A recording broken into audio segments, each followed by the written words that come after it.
Bonjour à tous et bienvenue dans ce premier numéro du podcast On Air qui aujourd'hui va vous parler d'une des statues les plus célèbres de Dublin et d'Irlande, la statue de Molly Malone.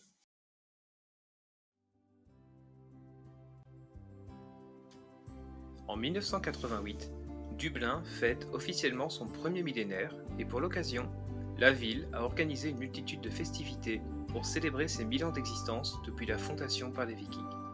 Parmi cette série d'activités, l'inauguration d'une statue en bronze au cœur de la ville. Cette statue, réalisée par l'artiste dublinoise Jeanne Reinhardt, est appelée Molly Malone et représente Molly, jeune femme irlandaise ayant vécu au XVIIe siècle, comme en témoigne sa longue robe datant de l'époque. Molly peut être considérée comme une poissonnière ambulante de l'époque, puisqu'elle pousse un chariot à 2 roues rempli de fruits de mer et de crustacés qu'elle pousse dans les rues de Dublin pour les vendre. Mais alors, qui est cette Molly et surtout, pourquoi est-elle célèbre? Eh bien, sur ce sujet, un débat animé a lieu depuis l'inauguration de la statue et fait toujours rage de nos jours. Certains historiens ayant retrouvé des traces d'une certaine Molly dans les années 1650, vivant à Dublin et exerçant effectivement un travail de poissonnière. Cependant, Molly est un diminutif courant pour les prénoms de Marie ou Margaret et des jeunes femmes poissonnières au XVIIe siècle, il y en a beaucoup.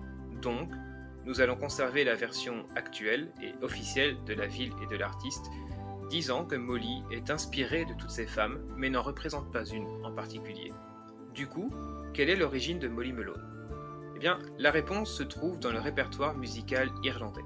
En effet, une chanson intitulée Molly Malone est sortie aux États-Unis dès 1876, et même si ses paroles sont un peu différentes de la version connue de nos jours, l'histoire, elle, parle bien, et je cite, d'une jeune femme poussant son chariot dans les rues de Dublin pour vendre des coquillages et crustacés.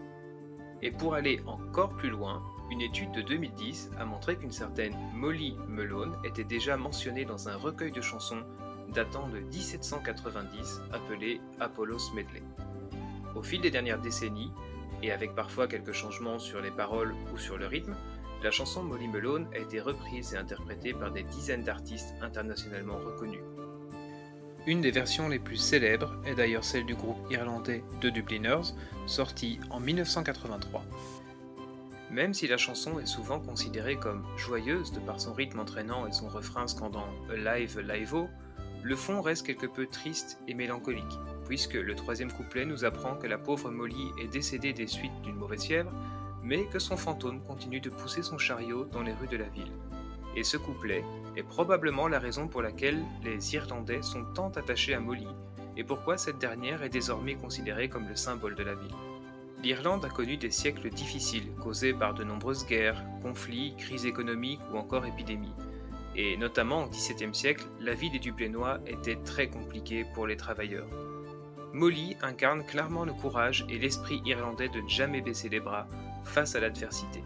En 2014, la statue a été déplacée de Grafton Street à Suffolk Street pour permettre le passage du tram, et ce déplacement a demandé un déploiement logistique et humain jamais vu à Dublin, où l'on pouvait voir des centaines d'habitants sur le pas de leur porte, veillant attentivement à ce que Molly arrive saine et sauve à bon port.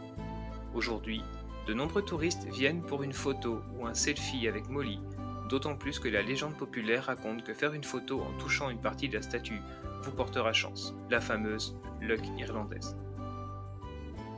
Nous arrivons désormais à la fin de ce podcast, j'espère qu'il vous a plu. Si vous avez des questions ou des recommandations pour un sujet futur, n'hésitez pas, en vous souhaitant de vous retrouver à une prochaine écoute.